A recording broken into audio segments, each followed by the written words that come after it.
예수님이 공생애를 시작하시면서 가장 많은 사역을 하신 것이 있다면 말씀 사역과 치유 사역일 겁니다. 그리고 이 사역들을 하나로 묶으면 복음 전파 사역이라고 할 수 있습니다. 예수님이 전하신 복음은 하나님 나라였는데요. 마가복음 1장 14절로 15절 말씀 우리 같이 한번 읽어보겠습니다. 시작.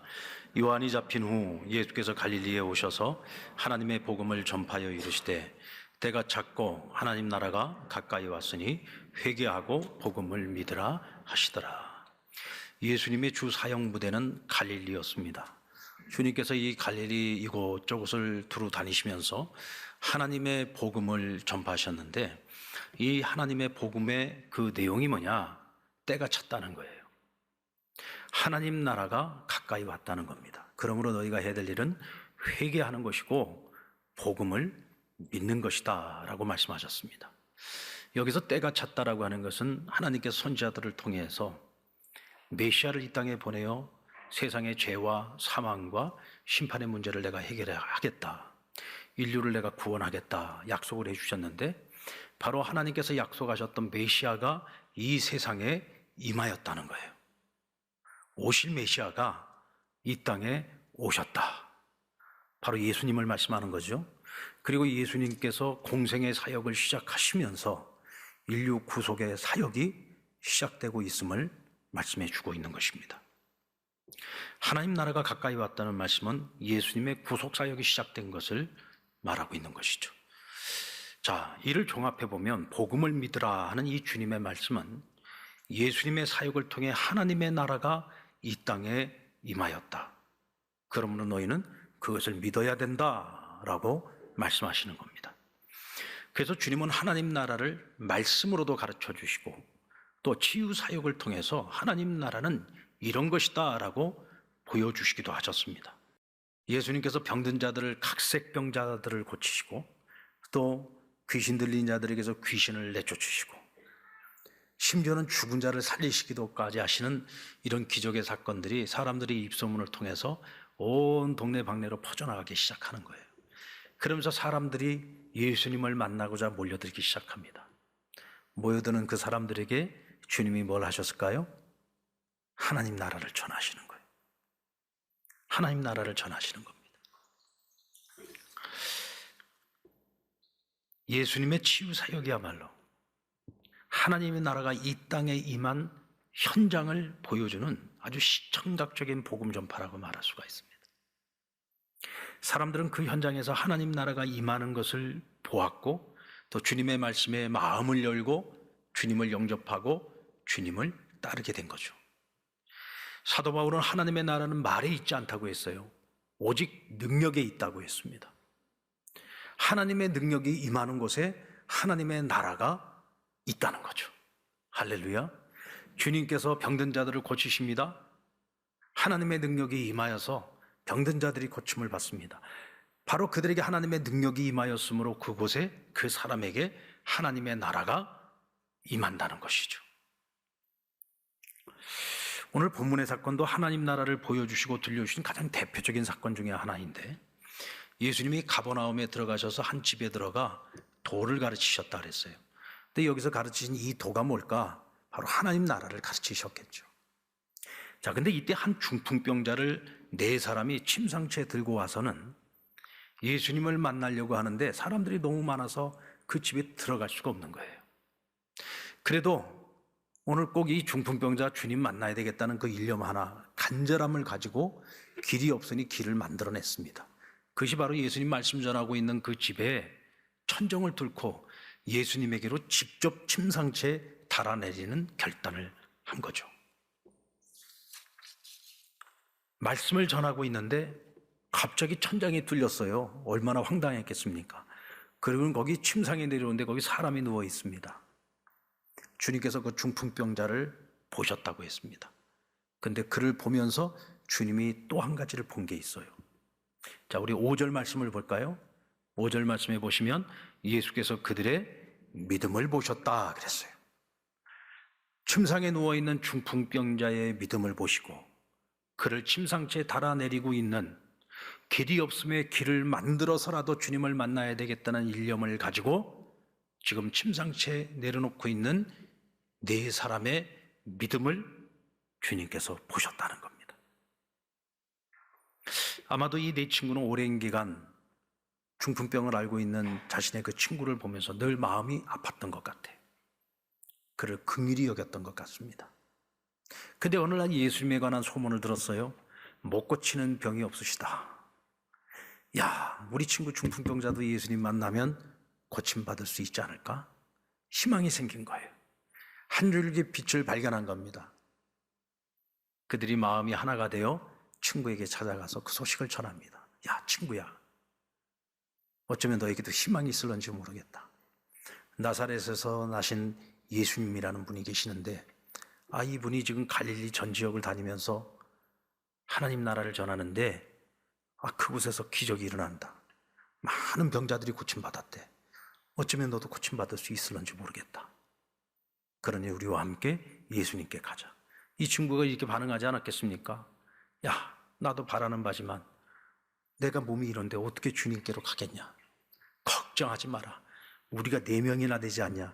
또 업고 가도 되고, 정 안 되면 침상체 들고 가지. 우리가 한쪽 다리씩 잡고 가면 될 것 아니냐? 이렇게 해서 중풍병자와 이 4명의 친구가 한 마음이 돼서 예수님을 만나러 가게 된 것입니다. 주님이라면 나를 고칠 수 있지 않을까? 주님이라면 우리 친구를 고칠 수 있지 않을까? 그 기대와 간절함, 소망을 가지고 왔는데 이 길이 막힌 거예요. 이때 그들은 길이 없어? 그럼 까짓거 길 만들지 뭐. 장애물이 있어? 까짓거 장애물을 극복하면 되지. 이 마음을 가지고 오직 주님을 만나야 된다는 일념 하나를 가지고 지붕을 뚫고 결국 주님을 만났던 겁니다. 여러분들, 하나님 나라는요, 침노하는 자의 것입니다. 아멘. 한번 따라할까요? 하나님 나라는 침노하는 자의 것입니다.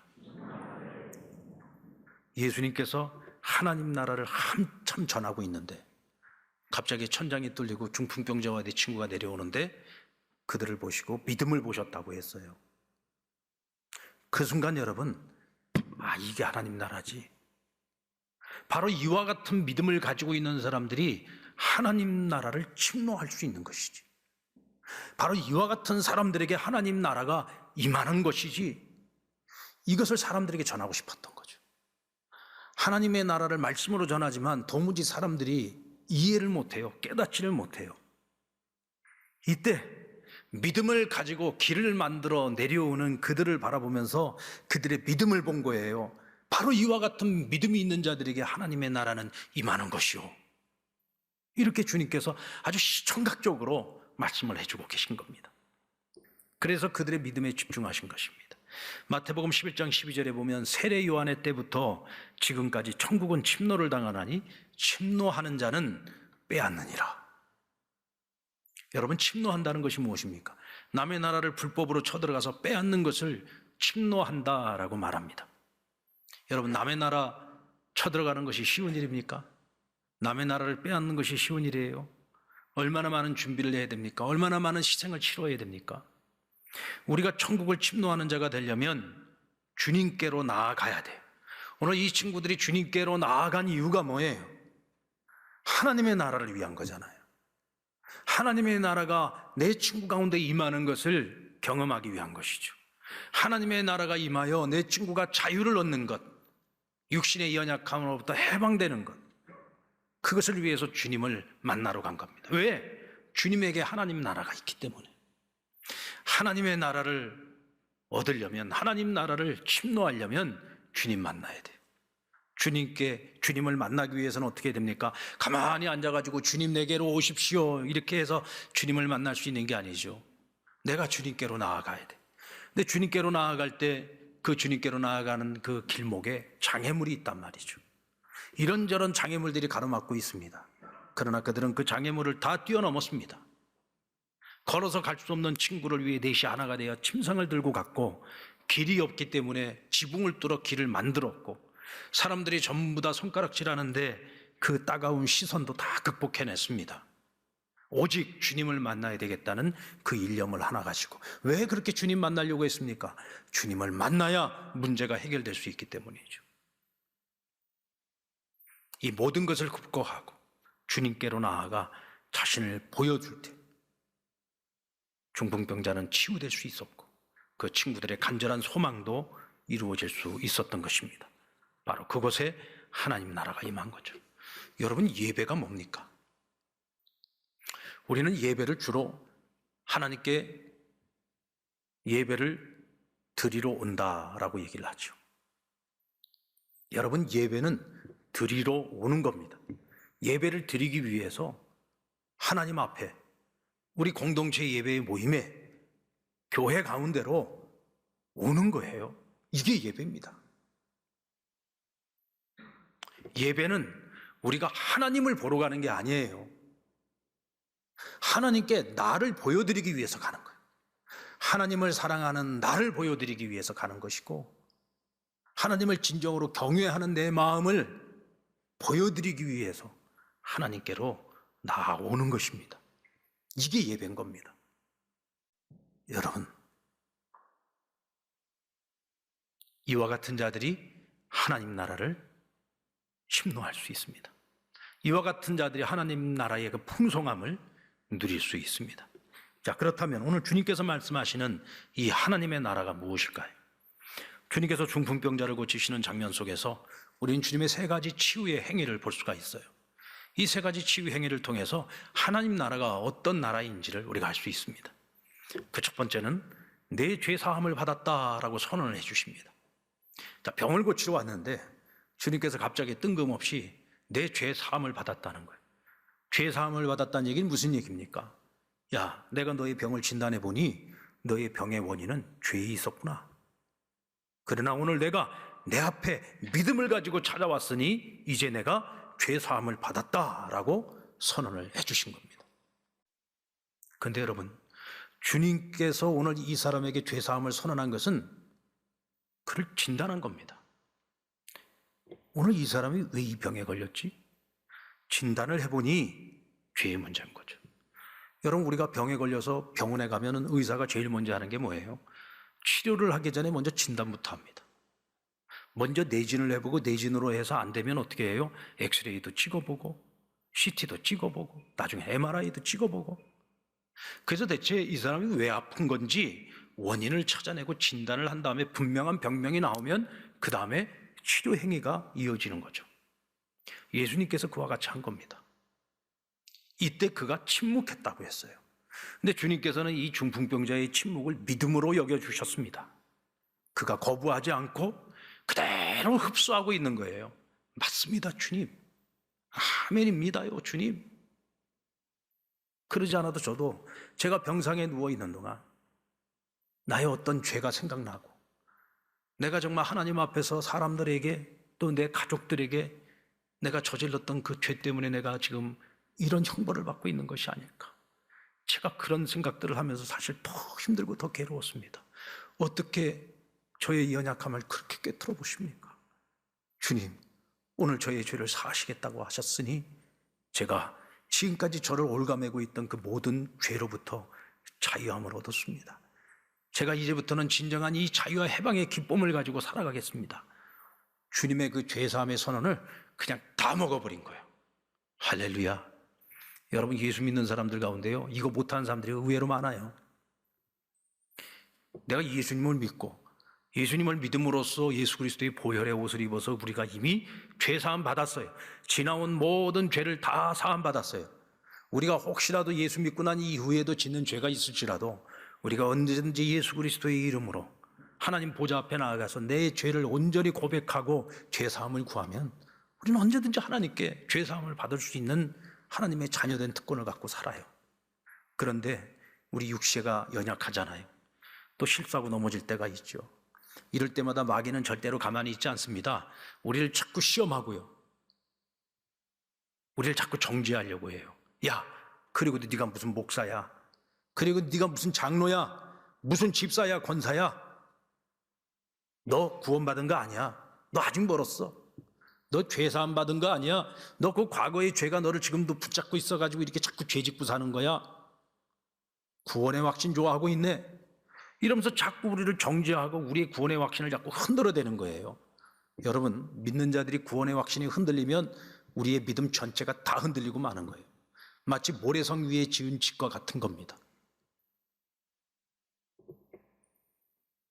우리가 예수님께로 나와서 예수님을 만나고 예수님께서 이제는 너는 하나님의 의를 덧입은 자로 하나님께서 너를 죄 없다 여기시고 의롭다 여기셨다 선언해 주셨으면 우리는 구원받은 하나님의 자녀인 것입니다. 아멘. 우리 안에 있던 죄로 말미암는 이 영적인 심각한 질병, 구원받을 수 없던 이 질병을 예수님께서 단번에 해결해 주신 거예요. 그것이 바로 하나님 나라입니다. 하나님 나라에는 죄 있는 자가 들어갈 수 없어요. 죄 없는 자만이 들어갈 수 있는 겁니다. 그런데 세상에 죄 없는 자가 없잖아요. 모두가 다 죄인 아닙니까? 그래서 예수님이 이 땅에 오셔서 십자가를 지시고 대속제물이 되어주심으로 우리의 모든 죄 문제를 해결해 주신 거예요. 그래서 우리가 예수의 이름을 가지고 그 믿음을 가지고 천국에 들어갈 수 있는 거예요. 천국을 침노할 수 있는 것입니다. 아멘입니까? 예수님께서는 먼저 이 사람의 영적인 문제를 해결해 주신 겁니다. 병을 고치는 것보다 우선하는 것이 영적인 문제를 해결해 주시는 거예요. 여러분, 병이라는 게 그렇잖아요. 감기 걸려서 약 먹고 낫는다고 또다시 감기 안 걸립니까? 면역력 떨어지면 늘 오는 것이 감기입니다. 감기가 나왔다고 해서 다른 질병이 안 올까요? 그보다 더 큰 질병도 올 수 있잖아요. 불치병이 어느 날 갑자기 내게 찾아올 수도 있는 겁니다. 병 고침 받는다고 우리 인생이 행복해지는 게 아니에요. 또 다른 병이 기다리고 인생의 또 다른 문제들이 우리 앞에 기다리고 있단 말이에요. 결국은 이 영혼의 문제, 우리 인생의 모든 문제의 밑바닥에 있는 이 죄의 문제를 해결받지 못하고는, 영혼의 자유를 얻지 못하고서는 우리는 육신의 어떤 문제가 해결된다고 할지라도 진정한 자유와 행복을 누릴 수가 없는 겁니다. 그래서 주님께서 오늘 이 영혼의 문제를 먼저 해결을 해 주신 것이죠. 오늘 저와 여러분도 이 문제로부터 자유함을 얻고 해방을 얻었다는 사실을 의심치 말고 믿으시기 바랍니다. 그리고 죄사함을 선언하신 후에 일어나 내 상을 가지고 집으로 가라 하고 말씀하십니다. 오늘 이 사람의 육체를 치유해 주시기 위해서 예수님이 무슨 특별하게 다른 일을 하시지 않았어요.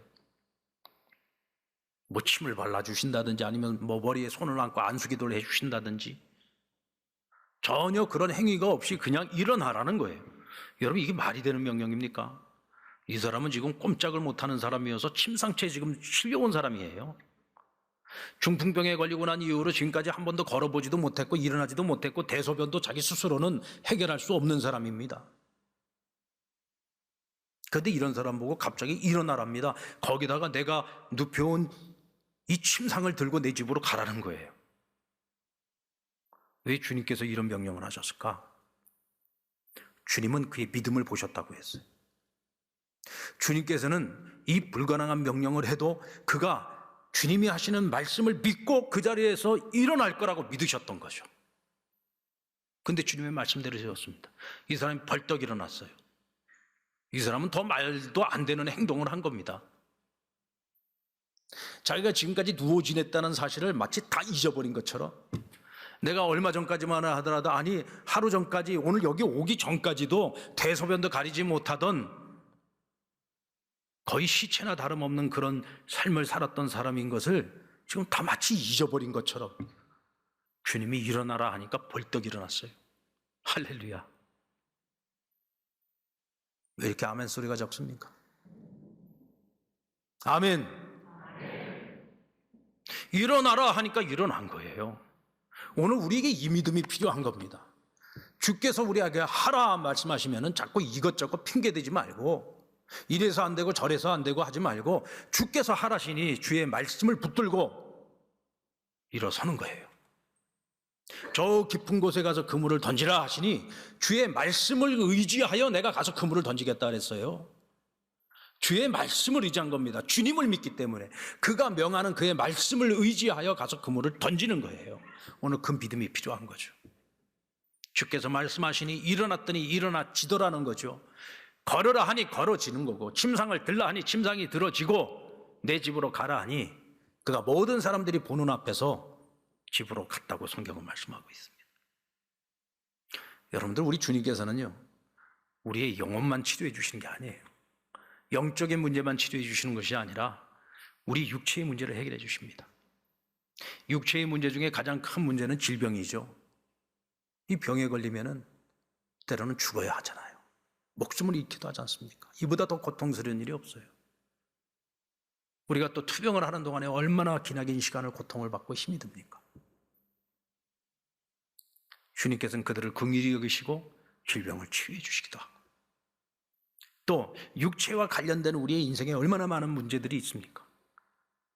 가장 우리가 피부에 와닿는 것이 뭐예요? 먹고 사는 문제 아닙니까? 먹고 사는 문제. 근데 시편 128편의 말씀에 보면은 1, 2절 말씀입니다.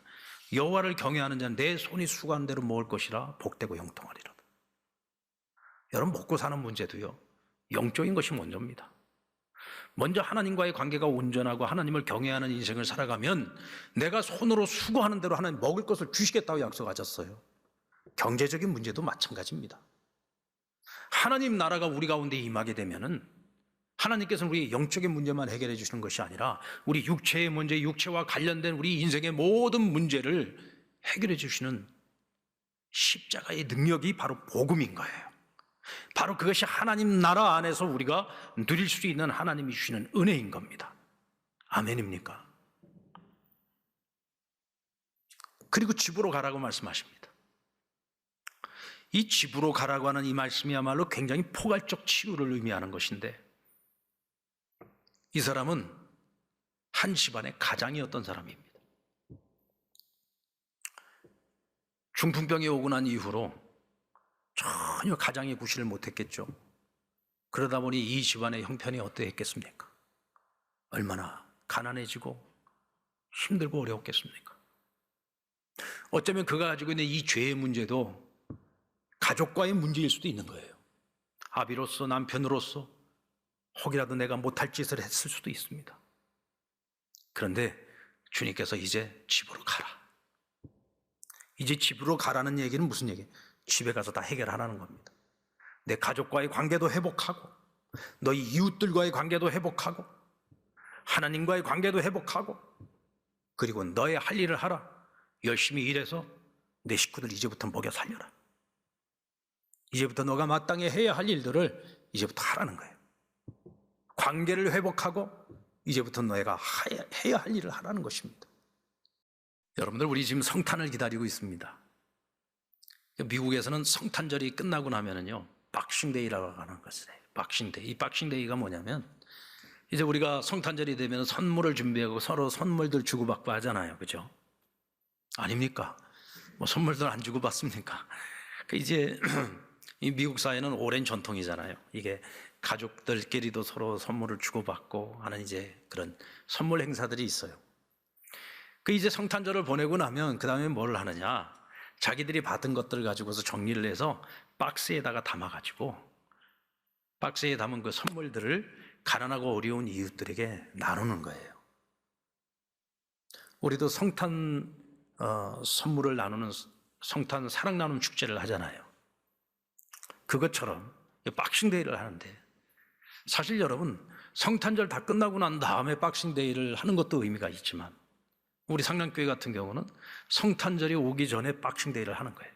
미리미리 모아서, 미리미리 모아가지고 주의 사랑을 성탄절날 당일날 주님의 오심과 함께 그 기쁨의 소식을 함께 선물과 같이 나누는 거죠. 저는 이번 성탄절을 통해서 우리가 나눠야 될 가장 큰 선물은요, 하나님 나라라고 생각합니다. 하나님 나라. 어떤 선물을 받아도 그 선물 잠깐 받았을 때의 기쁨일 뿐이에요. 잠깐 쓰고 버려질 것들입니다.